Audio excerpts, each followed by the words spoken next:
So nou gesels ons 'n bietjie met 'n akteur, Hendrik. Dit is feite. Is my mikrofoon aan, Jornay? Hy is. So ons gesels so 'n bietjie vermaak vandag en dit is altyd lekker om met iemand plaaslik te kan gesels wat internasionaal opspraak maak.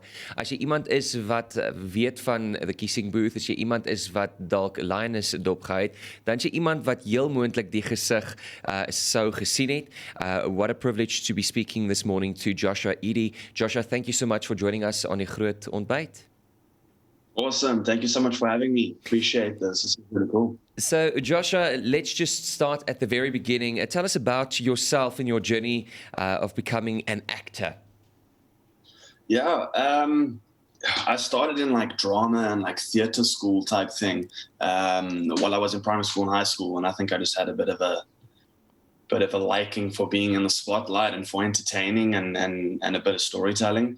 And then as I grew older, that love obviously grew into a love for TV and film. Started in modeling. I read an article that Charlize Theron started modeling, and that's how she got a break. So I figured that was the only way.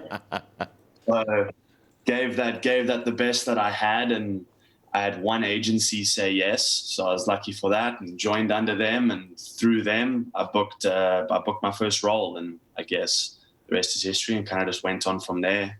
And what a start. Wow, it's amazing. But I mean, suddenly being South African, and now you need to readjust, you need to relocate, and suddenly you're part of this international film movement, I almost want to say. Was it quite an adjustment for you, something to get used to? I think at the beginning everything was all excitement, right? So everything was just, trying to throw myself in head first and, become a part of it and prove that I can do it, and whatever it takes, you're willing to do. And it's always important at the end of every project or at the end of every year to look back and kind of be like, 5 years ago, I wanted to be a part of this, and now I am, which is a huge blessing. And I think it's been huge adjustment shifts from, traveling to being on set to not spending much time, with friends and family or in my studies or anything like that, and accents and stuff like that as well. So just certain things that at a young age I never really took into consideration, that now you kind of, learn how to cope and deal with and find the goods in it. Yeah. So let's talk about your first movie you've ever acted in. Can you recall? I can. The first film I ever did was The Journey is the Destination, directed by Bronwyn Hughes. We shot up in Joburg for 4 months. Wow. And your favorite line, if it's not necessarily from that movie, something else, one of your other productions, there's always that line that just sticks with you wherever you go. I'd have to say the iconic lines at A Kissing Booth worked really well. The no boobs are worth a broken nose. I don't know how true or false that statement is just yet, but that was definitely an iconic one. And there's one or two in Lioness as well that kind of hit home for me. Quotes regarding the relationship between himself and his mother. That were quite statement pieces for me this year. Yeah, so those were so. Let's talk about The Kissing Booth. I mean, when you initially started out, I don't think you necessarily imagined it to go this big. I mean, internationally, people are watching it, and suddenly they feel like they can connect with you to some sort. So, Kissing Booth. Your background on that, how did it actually start out that you were casted as part of this production? Can you recall that, a bit of backstory there? I can. So I auditioned for the first one on no understanding, as you said, that it was going to go anywhere, that it was going to be big, that there was going to be more than one. Literally just went in the room, and I actually went in to audition for a smaller role.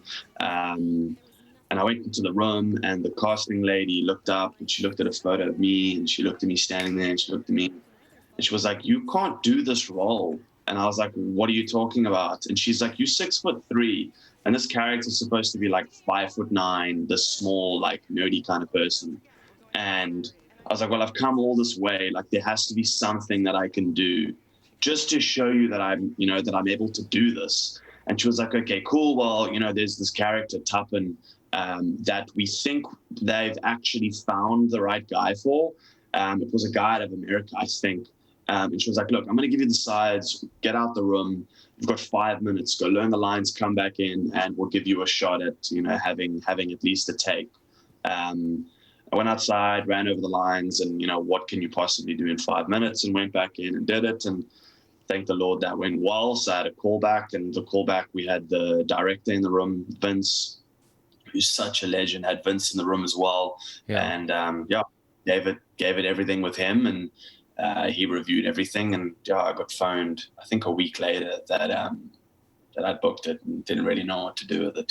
So. And the rest is history, as they say. So the third one is on its way. Anything that you can perhaps share with us? Something that we can look forward to? It's bigger. Okay. 1 and 2 are great. 3, I don't know how they managed to do it. Hats off to the team, but it's bigger than 1 and 2. There's just more happening. There's more going on. It's crazy. The third one is awesome. Yeah. A lot of kisses. I'm expecting a lot of kissing. Yes. You can say that, yeah. Okay, cool. So from being a teen sensation, suddenly over to Lioness, your experience being part of the Lioness cast? Very, very different to Kissing Booth. I can imagine. Kissing Booth, I was very lucky for. I played, quite a minor role, but one that was quite a statement role. And that was a lot of fun. A younger cast, all my age, everyone became like a little family. Lioness, then more so, I'd never done a local project before, and when we came across the script, the pilot for Lioness, I read that, and immediately got a hold of my agent and said, look guys, like I need to be a part of this. There's something about the message in Liam, as well in the relationships and the plot of the story, that it's something that I need to be a part of. I think it's something that South Africa needs to see. Yeah. I think also assisting South Africa in moving forward with its TV, and we addressing modern current issues. We addressing modern relationships, modern families. And I think because of that, I was like, cool, this is definitely something I need to be a part of. So this was literally a set for me where I walked on learning from everyone that I'm working with. Okay. Joshua, this is maybe not a fair question to ask, and yet I'm going to ask it. So you working on international film sets and productions, but also locally. I mean, you just said your first local production. How does South African projects actually compare to international standards? Are we on standard? Yes. Okay. I think there's a difference in that culturally we're quite different, obviously, between American film and South African film. There's different speaking points. We've had different histories. But what's beautiful about South African film is that we have such diversity in our country that it's something that we can use in our film. I think budget-wise, we're getting there. Look-wise, we're getting there. Right. Picture-wise, I think there's a lot of talent in South Africa, from DOPs to directors to actors to writers as well. There's a lot of talent, and I think people are actually going to be quite surprised to see what's up and coming in the next 5 years. Out of the projects that I have heard of and people that I have spoken to, it's really exciting. I'm looking forward to see what South Africa does. It's going to be good. That's great. And we're also looking forward to all the projects that you will be part of. Just quick, the Storytime podcast, you're still busy with that as well for your followers and your fans, the people who would like to see you in action, but also discussing other topics. What is Storytime about? So Storytime podcast was something that I started a year ago with friends during lockdown, while everyone was sitting in lockdown. I needed a way. I'm quite a social person. I needed a way to communicate with people, to communicate with friends. And so we just started the podcast, and once a week we just sit down and talk about whatever was going on. So we did like a season 1 for the year. Season 2 we're kicking up in the next month or so. And season 2 will entail allowing listeners and allowing fans and allowing people to send in stories anonymously, whether they want to get serious with it or they want to, have a laugh, to send in stories anonymously. And we then talk about those stories each episode. And I'll bring in guests and friends of mine from around the world to come in and talk about these stories. Joshua, we're looking forward. Thank you so much for your time. We don't want to keep you. I'm sure you need to go to the gym as well. So all the best with the future projects, and we will definitely be keeping an eye out for you on all the projects to come. All the best. Awesome. Thank you so much for this time. I really appreciate it. Thank you so much. Dit was dan Joshua Eady, 'n Suid-Afrikaanse akteur wat groot opspraak maak internasionaal. Ek weet nie, Jorna, is altyd net lekker. Dis lekker om van sulke suksesverhale te hoor. Iemand wat sê hulle hou nie terug nie. Daai gaan ek het so internasionaal. vermoed hy kan soos 'n ons Charlize, manlike Definitief. Charlize word. As jy nou gaan kyk hoe fris hy is en hoe soos jy sê Ja, die jy kan diverse in- rolle wat hy inspel. Dis baie divers. Ek meen mense sal baie meer kan praat. Ek dink die ervaring wat hy al gehad, hy's nog jonk. Wel gedaan, Joshua. Ag, ek's glad nie jaloers nie. Ek ook nie. Ek sê jaloers oor die budget.